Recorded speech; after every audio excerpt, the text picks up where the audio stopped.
হ্যাঁ, বাছুর তো আল্লাহ আল্লাহ করেন, গরুটারও বাঁচায়, বাছুরটারও যেন বাঁচায়।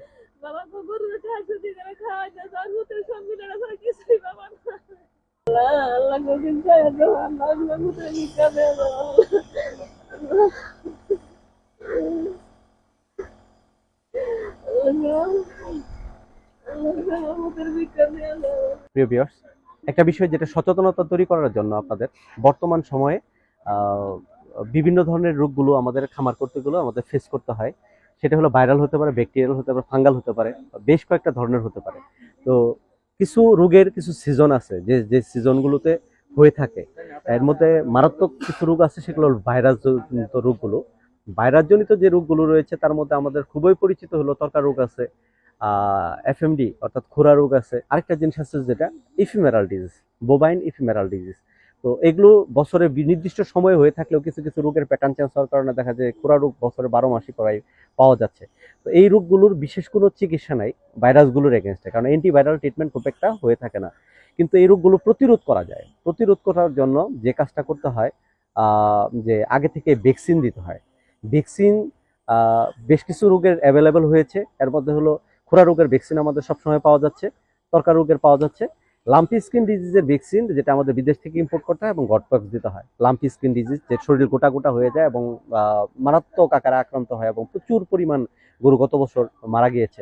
তো আরেকটা বিষয় হলো বোবাইন ইফিমেরাল ফিভার যে ডিজিজটা, মশা মাছি, ফ্লি, টিক্স, এগুলোর মাধ্যমে দেখা যায় যে একটা থেকে আরেকটা আক্রান্ত হয়। তো এগুলোকেও কিন্তু ভ্যাকসিন দেওয়া যায়। নিউজিল্যান্ডের মতো কান্ট্রিতে এটার ভ্যাকসিন করা হয়। আমাদের দেশে ভ্যাকসিন যেহেতু নাই, এক্ষেত্রে আমাদের যে প্রিভেন্টিভ মেজারটা অর্থাৎ প্রতিরোধমূলক ব্যবস্থা অর্থাৎ সচেতনতা, সেটা এই মশারির নিচে এখন গরুগুলো রাখা। তো গরুগুলো দেখা যায় যে যদি আক্রান্ত হয় অনেকগুলো ফর্মে হতে পারে, সাধারণ ফর্মেও হতে পারে, যেমন করোনা। অনেক মানুষ হয়েছে, চা খাইছে, ভালো হয়ে গেছে, আবার কাউকে আইসিইউতে নিয়ে গিয়েও বাঁচানো যায় নাই। ঠিক সেরকম বোবাইন ইফিমেরাল ডিজিজ ভাইরাস যদি হয়, কমন লক্ষণ কাশবে, জ্বর আসবে, শ্বাসকষ্ট হবে, লেমনেস হবে, বিভিন্ন ধরনের প্রবলেমগুলো হয়ে থাকে।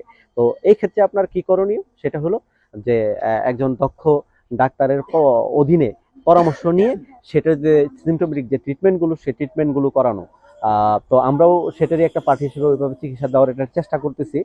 আর যে বিষয়টি না করলেই নয়, সেটা হলো যে জ্বরটাকে নিয়ন্ত্রণ রাখার জন্য যতটুকু করা যায়, কিন্তু এটা যদি কমপ্লিকেটেড হয়ে যায়, অর্থাৎ যদি লাংস এফেক্টেড হয়ে যায় এবং বডিতে যদি দেখা যায় যে পুরা চামড়ার নিচে এয়ার বাবল এসে পুরোটা ফুটবলের মতো গরু গোল হয়ে যায়, অর্থাৎ এমফাইসিমা ডেভেলপ করে, এরকম মারাত্মক কোনো গরু অবশ্য শুইতে পারে না, দাঁড়ায় থাকে।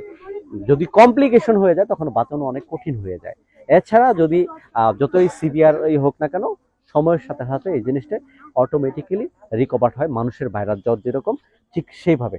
তো আপনাদের প্রতি যেটা ইয়ে রইব যে আপনারা খুব বেশি উদ্বিগ্ন না হয়ে যে জিনিসটা করবেন, সচেতন থেকে স্বাভাবিকভাবে যেটা মেনটেন করা, সর্বোচ্চটা করা।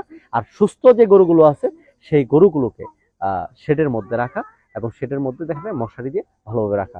যেমন এই গরুর জন্য এই যে কাকি, উনি হলো ওনার মা, যে কান্নাকাটি করতে করতে অস্থির, কারণ একটা গরিব মানুষের সর্বশেষ সম্বল হতে পারে একটা গাভী। অর্থাৎ একটা গরু বিক্রি করলে তার ঘর যেটা আছে, দুইটা ঘর দেওয়া যাবে। একটা মানুষের একটা গরুর দাম 2 লাখ 2.5 লাখ টাকা, এটা যদি বাচ্চা দেয় তাহলে এই বাচ্চার দাম, যখন বাচ্চাটা ওয়ান ডে কাফও যদি হয়, সে বাচ্চা কেউ 50-60 হাজার টাকায় দিবে না। এবং এই বাচ্চাটা যদি 12 মাস ঘুরে, তখন সে নিজেও একটা মা হওয়ার মতো একটা হেফার হয়ে যাবে। এবং এই দুইটা যদি থাকে, একটা মানুষের ভাগ্য পরিবর্তনের একটা বড় মাধ্যম হলো আমাদের এই লাইভ স্টক সেক্টর। কিন্তু জাস্ট সচেতনতার অভাব, একটু জ্ঞানের অভাবের কারণে যা আমাদের যে ব্যাপক সম্ভাবনাময় সেক্টরটা, এটা অনেক ঝুঁকিপূর্ণ অবস্থার মধ্যে পড়ে যায়। এই যে গরুটা কতটুকু সিরিয়াস, যে কারণে দেখেন চারপাশের এই যে মানুষগুলো, ওনারাও এই বিষয়টা দেখার জন্য চারপাশ থেকে বিভিন্ন জায়গা থেকে মানুষগুলো আসছে। সবাইকে ডক্টর সুজন ভেটকারের পক্ষ থেকে অনেক অনেক ধন্যবাদ। আসসালামু আলাইকুম।